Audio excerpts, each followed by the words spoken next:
Libro del profeta Ageo, está ahí antecitos de Mateo, antecitos de Mateo y Zacarías, ahí lo encuentran. Capítulo 1, verso 1 en adelante.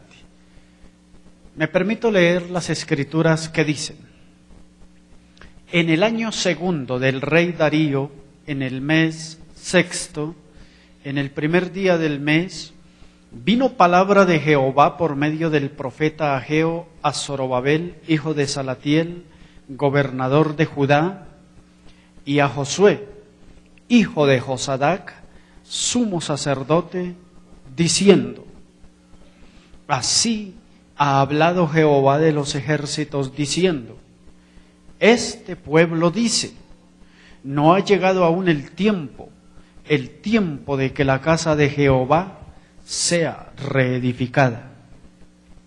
Entonces vino palabra de Jehová por medio del profeta Ageo diciendo: es para vosotros tiempo, para vosotros de habitar en vuestras casas artesonadas, y esta casa está desierta. Pues así ha dicho Jehová de los ejércitos: meditad bien sobre vuestros caminos. Sembráis mucho y recogéis poco. Coméis y no os saciáis. Bebéis y no quedáis satisfechos. Os vestís y no os calentáis. Y el que trabaja a jornal recibe su jornal en saco roto. Así ha dicho Jehová de los ejércitos: meditad en vuestros caminos. Subid al monte y traed madera y reedificad la casa, y pondré en ella mi voluntad y seré glorificado, ha dicho Jehová. Buscáis mucho y halláis poco, y encerráis en casa y yo lo disiparé en un soplo. ¿Por qué? Dice Jehová de los ejércitos: por cuanto mi casa está desierta y cada uno de vosotros corre a su propia casa. Hasta ahí la lectura.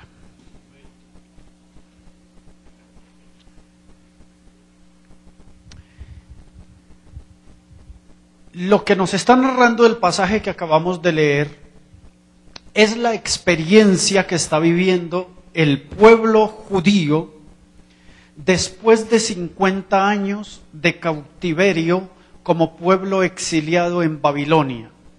Han sido 50 años en los que han estado lejos de su tierra, en los que han estado como esclavos, en los que han estado expatriados. Pero se les dio la oportunidad de retornar a su tierra. Se les dio la oportunidad de que regresaran a la tierra de los judíos, a Israel. Pero resulta que ya han pasado 18 años. Después que regresaron, ya han pasado 18 años. Y la problemática que se está dando es que ellos tienen sus casas, casas muy bonitas, casas muy bien hechas, con mucho arte, con un trabajo muy dedicado. Y ellos viven y habitan relativamente, como diríamos, a sus anchas. Pero Dios no tiene casa. Se han ocupado de construir sus casas, pero a Dios no le han reconstruido el templo. Eso condujo al pueblo a unas circunstancias muy difíciles, muy complejas, a unas circunstancias apremiantes. Dice el verso 6, sembráis mucho y recogéis poco. Y agrega la parte final del mismo verso. Dice la parte final: el que trabaja a jornal recibe su jornal en saco roto. Lo que está diciendo Dios ahí es que están viviendo una crisis de orden laboral, porque trabajan y trabajan se esfuerzan y se esfuerzan, pero no obtienen el resultado que ellos esperan. Las cosechas no alcanzan para sobrevivir con sus familias. Todo esfuerzo resultaba en vano. Reciben su jornal en saco roto. Es decir, sí recibían un jornal, sí recibían el resultado de su trabajo. Pero recibir su jornal en saco roto es que reciben y esa plática no se veía.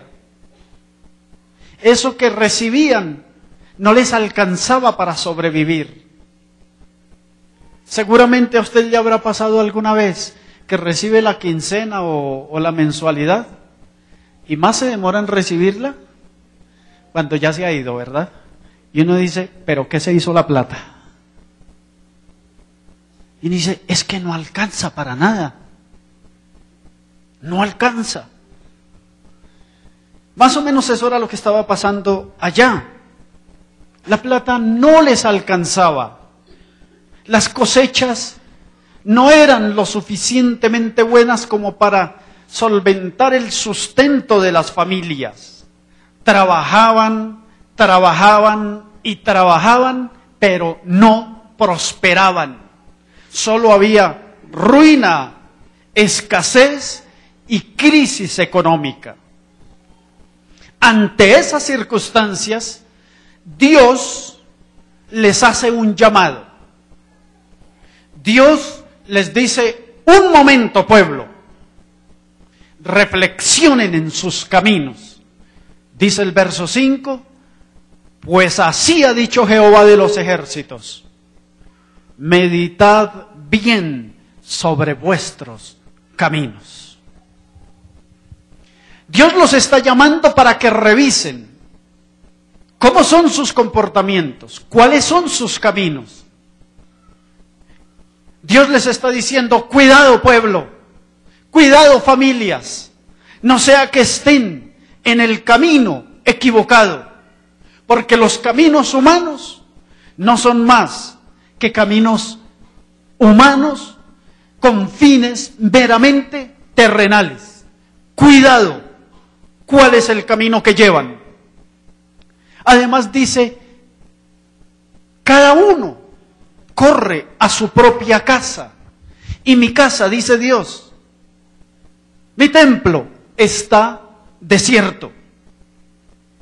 Han abandonado el camino de Dios y han preferido su propia voluntad. Ignoran la voluntad de Dios y prefieren irse a hacer su propia voluntad, sus propios caminos, a recorrer sus propios caminos y sus propias decisiones. Dios dice, sus caminos humanos son muy peligrosos, por tanto, mediten bien cuáles son sus caminos.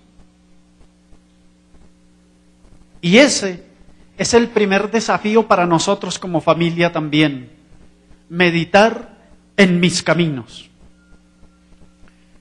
¿Cuántas familias han equivocado sus caminos y hoy se encuentran sufriendo y llorando las consecuencias de su equivocación y de su camino falso y equivocado? ¿Cuántas parejas han olvidado la voluntad de Dios? Se olvidaron de la iglesia, se olvidaron de la Biblia, se olvidaron de la oración, se olvidaron de los caminos de Dios y prefirieron los suyos. Mujeres y hombres en la actualidad han preferido el camino ancho, el camino del lujo, el derroche y la opulencia, y se han olvidado que Jesús propone el camino angosto, un camino totalmente diferente al que propone la sociedad y los hombres. Pero ese camino angosto que Jesús propone es el que conduce a la bendición y a la vida eterna. Este camino acepta los principios divinos, valora y responde a los principios de Cristo, pero desprecia lo que el mundo propone, lo que el ser humano